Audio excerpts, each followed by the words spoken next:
Viva! Bem-vindo ao podcast do Banco de Portugal. O meu nome é Maria João Gago e neste episódio vamos perceber como tem evoluído o bem-estar dos portugueses e como é que Portugal compara com os restantes países europeus neste indicador. Para nos explicar a importância da análise do bem-estar para a avaliação do desempenho económico, vamos conversar com João Amador, diretor adjunto de Estudos Económicos, e com as economistas Cristina Manteu e Ana Sequeira, autores do tema em destaque do Boletim Económico de março. Muito obrigada aos três por terem aceitado este convite. João, por que é importante analisar o bem-estar dos cidadãos para avaliar o desempenho económico dos países? Olá, Maria João. Essa é verdadeiramente a questão que motivou a realização deste trabalho. A avaliação do nível de vida dos cidadãos e conhecer, digamos, os seus componentes é um objetivo central da análise económica. E isto na medida em que é importante responder às necessidades dos cidadãos. E isso vai, digamos, além daquilo que seria uma ideia simples de maximizar o rendimento.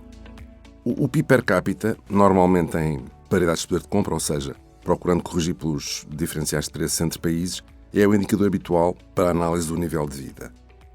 Existe toda uma infraestrutura estatística montada para medir o PIB, segundo diferentes óticas, e esta metodologia é inclusivamente comum nos vários países da União Europeia. A medida do PIB é, digamos, uma medida que inclusivamente procura incorporar componentes não mercantis relacionadas com a prestação de bens públicos por parte do Estado e, portanto, há, digamos, uma aproximação para o valor destes bens e serviços que é incluída no PIB. No entanto, o PIB não considera de forma direta dimensões que são relevantes para o bem-estar. Por exemplo, a saúde, a educação, o lazer, a qualidade do meio ambiente. A inclusão destas dimensões na análise permite evitar um foco excessivo das políticas públicas no aumento do rendimento, estritamente, e favorece, digamos, ações que tenham, digamos, um impacto mais direto na qualidade de vida dos cidadãos. Para tentar suprir as limitações do PIB per capita, surgiram, entretanto, outros indicadores. Indicadores compósitos, como, por exemplo, o Índice de Desenvolvimento Humano das Nações Unidas, e a OCDE também tem um índice deste tipo, que se configuram como médias ponderadas de subindicadores. Mas estes indicadores compósitos carecem de interpretação económica e têm subjacente alguma arbitrariedade na forma como as variáveis são selecionadas e como são agregadas. Entretanto, em 2016, dois economistas, o Charles Jones e o Peter Clinow, avançaram com uma metodologia alternativa para o cálculo do bem-estar, que inclui as dimensões do consumo, do tempo de lazer, da esperança de vida e da desigualdade. Esta medida assenta no conceito de utilidade esperada ao longo da vida do indivíduo. E portanto, esta abordagem um bocadinho mais estrutural, mais teórica, é uma das vantagens, face às outras alternativas. Existem, enfim, como sempre, limitações e hipóteses que estão subjacentes aqui neste cálculo, mas a ideia é simples. É colocarmos-nos na posição de um indivíduo representativo que aprecia consumo e lazer e que está tanto melhor quanto mais longa for a sua esperança de vida. E este indivíduo não gosta de incerteza, ou seja, num contexto probabilístico, os custos dele acabar por se encontrar numa situação com consumo baixo são, digamos, maiores do que os benefícios que ele retiraria se por acaso acabasse numa situação com níveis de consumo mais altos. Ou seja, ele prefere viver num mundo menos desigual. Este índice é calculado em termos relativos, nós escolhemos fazer relativamente à União Europeia, e depois pode ser decomposto nos contributos das diferentes variáveis que eu referi acima. Enfim, a mensagem a reter é de que devemos ter em conta várias medidas para formar uma opinião sobre o bem-estar efetivo dos cidadãos. E este trabalho, digamos, é um contributo porque olhamos para uma medida que nos parece muito informativa. Ana, Portugal compara melhor com a União Europeia no nível de bem-estar do que em termos de PIB per capita. Por que esta diferença? Olá Maria João, obrigada pelo convite.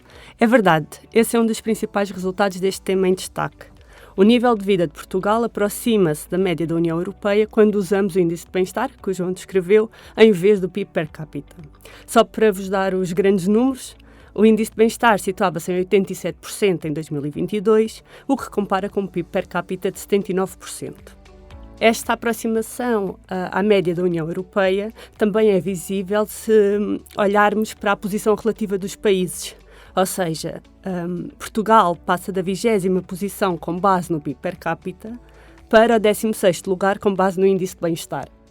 É possível explicarmos a diferença entre as duas medidas recorrendo às componentes do índice de bem-estar, ou seja, o consumo, a esperança média de vida, o tempo de lazer e a desigualdade. E o que constatamos é que 2 destas componentes têm um contributo positivo e as outras 2 um contributo negativo, mas de menor magnitude. O peso do consumo em percentagem do PIB maior do que o da União Europeia e a esperança média de vida mais elevada explicam o maior bem-estar face ao PIB per capita.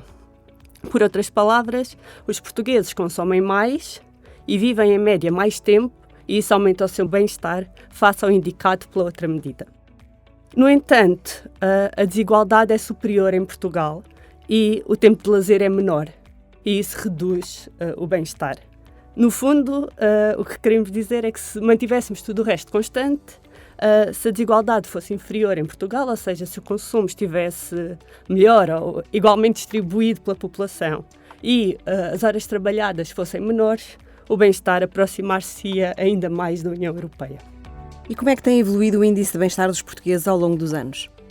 Neste tema em destaque, nós analisamos o período entre 1995 e 2022. E o que verificamos é que o bem-estar dos portugueses já aumentou ao longo deste período. Em média, cresceu 2,7% por ano em termos reais. Mas o bem-estar também aumentou em todos os países da União Europeia. Por isso, o resultado que nós destacamos é que o crescimento do bem-estar em Portugal foi superior ao observado na média do agregado. Este diferencial de crescimento positivo significa que o bem-estar de Portugal convergiu para a média da União Europeia ao longo destes últimos 27 anos. Uma vez mais, nós podemos decompor este resultado, ou seja, este maior crescimento em Portugal, recorrendo às 4 componentes do indicador. E o que verificamos é que o maior crescimento do bem-estar em Portugal beneficiou do aumento mais pronunciado da esperança média de vida e da redução mais acentuada da desigualdade. As outras 2 componentes, o consumo per capita e o tempo de lazer, evoluíram de forma semelhante à União Europeia e, por isso, os contributos são positivos, mas ligeiros. Cristina, é comum que o índice de bem-estar tenha uma evolução melhor do que o PIB per capita, como acontece em Portugal? Esta realidade é comum a outros países da União Europeia? Olá. Sim, no período analisado este resultado é bastante comum. Ou seja, o índice de bem-estar tem uma evolução mais favorável que o PIB per capita em 24 dos países da União Europeia. E, claro, também na média da União Europeia. Aqui, na média da União Europeia, o bem-estar subiu 2,4% ao ano, em média, neste período, cerca de 1 ponto percentual acima do crescimento médio do PIB per capita. Este diferencial positivo reflete, em geral, o aumento da esperança média de vida, que mais compensou uma redução quase generalizada do peso do consumo no PIB. Por outras palavras, face ao PIB per capita, o maior ganho de bem-estar reflete a possibilidade de usufruir de uma vida mais longa, e neste período a esperança média de vida aumentou 5 anos na União Europeia, e isso compensou um crescimento do consumo ligeiramente inferior ao do PIB. De qualquer forma, Portugal destaca-se. Em Portugal, o índice de bem-estar cresceu 2,7% ao ano, em média, e neste mesmo período o PIB per capita aumentou um ritmo de 1,3%.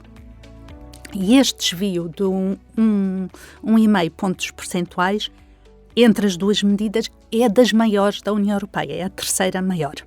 No caso português, o desvio também reflete o contributo do aumento da esperança média de vida e, no caso, também alguma redução da desigualdade. O consumo e o PIB evoluíram ao mesmo ritmo, por isso este fator não foi relevante no caso português. Este diferencial explica porque concluímos que o nível de vida dos portugueses convergiu para o da União Europeia, quando usamos o índice de bem-estar, o que não é um resultado que se obtenha quando olhamos só para o PIB per capita. E obrigada.